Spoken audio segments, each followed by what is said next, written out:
Bueno, los que tenemos cierta edad, que cuando uno dice cierta edad es que tenemos bastante edad, ya hemos visto varias ocasiones en las que se propone una reforma laboral, que es una manera de decir recortar derechos. La primera vez que las leyes laborales que beneficiaban a los trabajadores tomó carácter constitucional fue en 1949, con la famosa Constitución del 49 del gobierno peronista, y a partir del 55 eliminaron todas esas normativas, pero quedó algo muy raro en la Constitución que se hizo después, en el 57, que es el artículo 14 bis. El artículo 14 bis, que es constitucional, jamás fue reglamentado, se supone que está vigente, y que entre otras cosas, por ejemplo, para que ustedes sepan, propone que los trabajadores tienen derecho a consultar los estudios contables de las empresas para ver cómo participan en las ganancias de las empresas. Eso lo dice la Constitución, nunca se aplicó en la realidad. La otra gran reforma se dio en el 74, en 1974, con la ley 20.744, que hizo también el gobierno peronista, que incorporó un montón de leyes laborales para tratar de ir quitando todo lo que se le había quitado durante las dictaduras. Ahora, luego con la dictadura del 76 se vuelve a barrer con todo, no legalmente, sino en los hechos. Y en 1984, en 1987 y en 1988, es decir, durante el gobierno de Alfonsín, se hacen reformas laborales que agregan derechos a los trabajadores. No es casual que esa sea la época en que al frente de la CGT estaba Saúl Ubaldini, hubo 13 paros generales, hubo una cantidad incontable de movilizaciones y se logró cierto avance en los derechos, todos licuados, por supuesto, por los dos procesos hiperinflacionarios que no son reformas laborales legales, pero son reformas laborales de los hechos, porque la hiperinflación te destruye lo principal que tiene un trabajo, que es el sueldo. Pero a partir del 89 empieza un largo ciclo neoliberal que va a abarcar todo este periodo hasta el 2001, cuando estalla todo, y durante ese periodo de tiempo se aplicó una serie de reformas laborales. Por ejemplo, en el 96, Carlos Saúl Menem se cansó de negociar con la CGT y dijo: esto no da para más, yo firmo los decretos y a otra cosa. ¿Y qué dijo ahí? ¿Qué firmaban esos decretos? Entre otras cosas, aumentar el tiempo del periodo de prueba de un trabajador, tratar de quitar a la CGT del medio de las negociaciones, es decir, que las comisiones internas de cada uno de los trabajos negocien directamente con la patronal y quede afuera el sindicalismo, y por lo tanto también quede un poco debilitada la posición de los trabajadores. Y una de las grandes reformas laborales fue la implementación del monotributo. El fenómeno o el concepto de que un trabajador puede cobrar mediante el concepto de ser monotributista. Yo recuerdo la presentación del monotributo. ¿Estuviste? Fue en el Banco Nación, una nota de SQC, o sea, fue en el siglo pasado, hace más de 20 y pico de años. Me acuerdo que decía, bueno, no importa, era un chiste muy malo, pero en ese momento, que los únicos que van a pagar los impuestos eran los monos, que en ese momento se pensaba que iba a ser malísimo el chiste, quiero aclaré antes. Spoileé, no, pará, lo hicimos en el 90 y pico. Sí.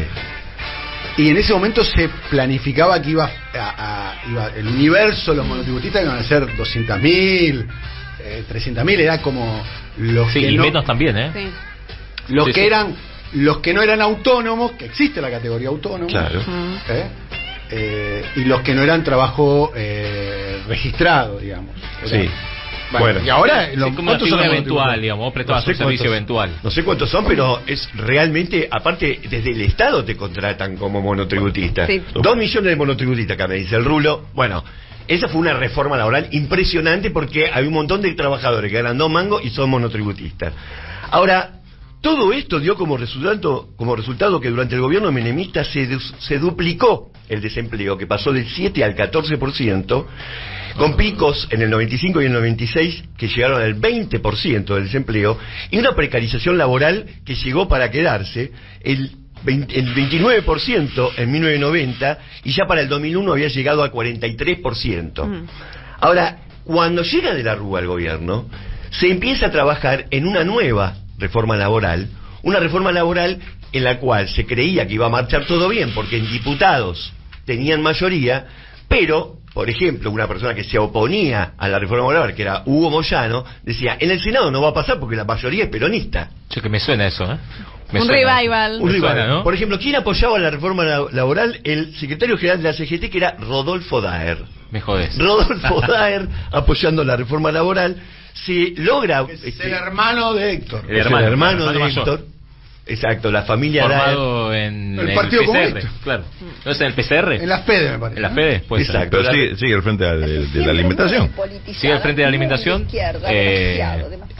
después de casi haber perdido con el PTS, Sí. con un perfil ahora más combativo. Bueno, sale en la foto con el hermano. Sí, secretario de Industria de CGT.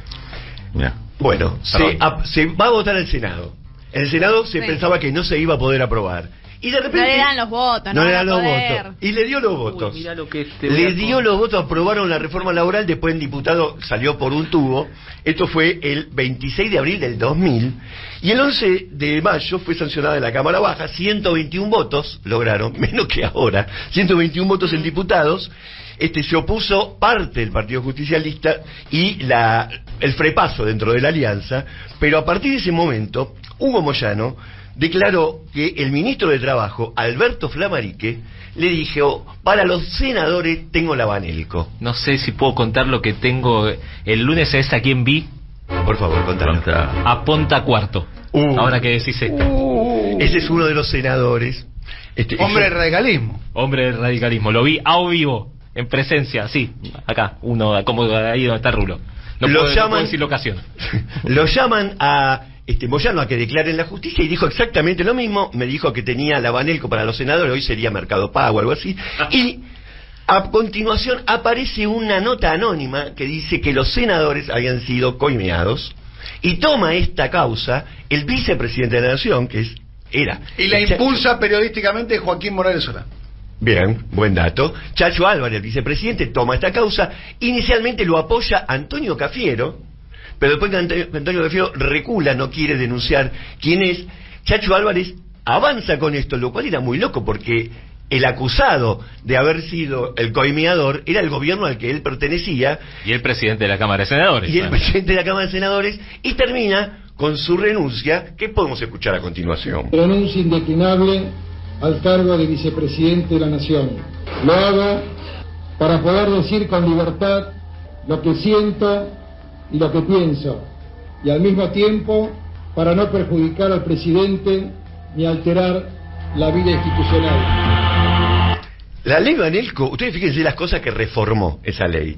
Extensión del periodo de prueba de 1 a 6 meses. Hoy sería progresivo. Eliminación por 2 años de los convenios de ultraactividad anteriores a 1975. Posibilidad de habilitar convenios de empresa en lugar de rama o actividad, y creación del Servicio Federal de Mediación y Arbitraje. Era una reforma laboral que al lado de esta era menor.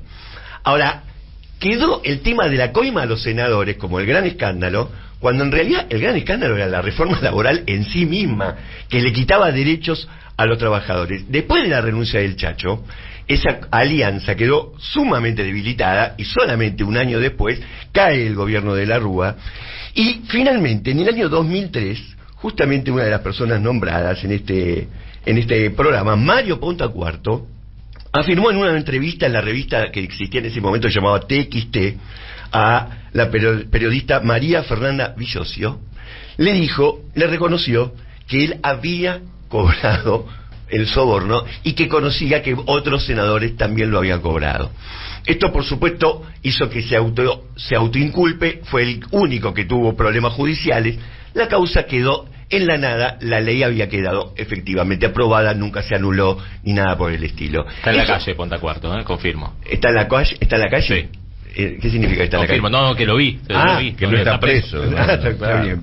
Otro de los que quedó ahí un poquito perjudicado fue el señor Santibáñez, que era una figura clave del gobierno de la Rúa, porque lo que dijo ahí Ponta Cuarto fue que Fernando de la Rúa, en persona, cuando dijo que había que arreglar el tema de los senadores que no querían votar la reforma, dijo: arréglenlo con Santibáñez. Y Santibáñez era el jefe de la CIDE. ¿Cómo es que tenían que arreglar con el jefe de la CIDE la reforma laboral? Repito, queda el tema de la... Acá no hubo Banelco, no hubo alias. Hizo una reforma que es, en términos legislativos, la reforma más profunda, más regresiva y reaccionaria desde Carlos Mena a la parte. ¿Estamos de acuerdo que estamos acá? Sí. Según el presidente Milei, es 5 veces Sí. más profunda que la de Menem. Para mí Sí, no, Para mí tampoco. Pero pero está bien, no es lo que importa. dice Milei y nosotros coincidimos que es regresiva. regresiva y reaccionaria. Sí. Bien, lo hizo sin Banelco, Sí, sin alias. sí. Pará, todavía. Falta el Senado. Acá, Claro. acá, Está bien. acá estamos en la misma. Sí, Pasa sí, sí. diputado. Pero pará, Y la sin nego- Baneco- y sin Baneco no sabemos Vamos, tampoco. no, voy a salir La a Baneco favor para el voy a Senado. salir a favor del presidente Milei. Hasta ahora lo que hay es negociación política.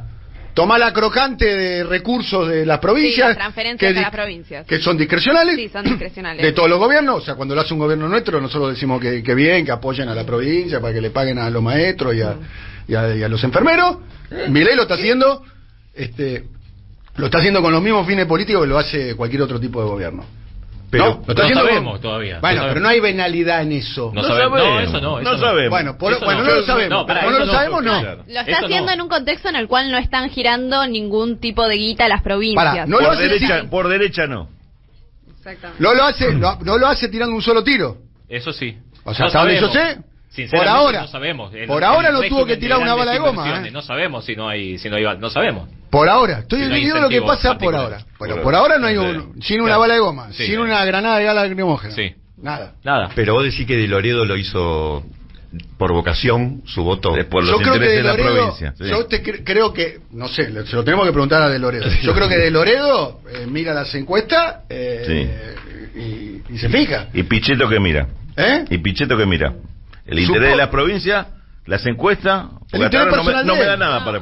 ¿Y El interés personal de él. ¿Y cómo lo mira el interés personal? El interés personal de ¿Por él. éxitos o...? Es un dealer de poder ajeno, Pichetto. No, Diego, Un cuando tipo me habla de dealer, me estás hablando de alguien que cobra No, sus un dealer servicios. es alguien como un intermediador de poder. Bueno, está bien, propio. sacamos de sospecha a Pichetto. Pichetto no toca un mango, ni No lo Pichetto sé. ni nadie.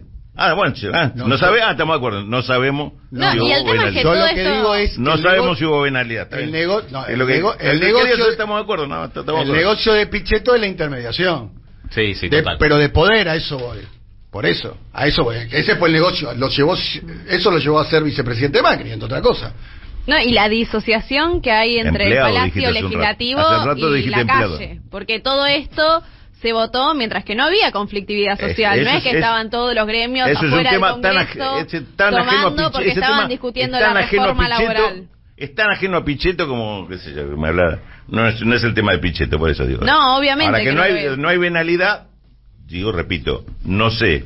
Digo, no puedo. Repasemos. No tengo pruebas, tengo No. convicciones nada más. De Está todas bien. maneras, acá el partido del Senado es otro. Vamos a ver cómo termina. El partido del Senado es otro. y ahí Yo sí creo que Loderio se muere de ganas de votar esta reforma. Está Por que eso le le votó jun- todo. Claro. La reforma de la UCR era peor. Agarrame que le era votó peor. todo. Sí, de hecho, De Era Loredo peor. estaba enojado porque la reforma laboral era muy light. Claro, tenía proyecto propio de reforma laboral, claro.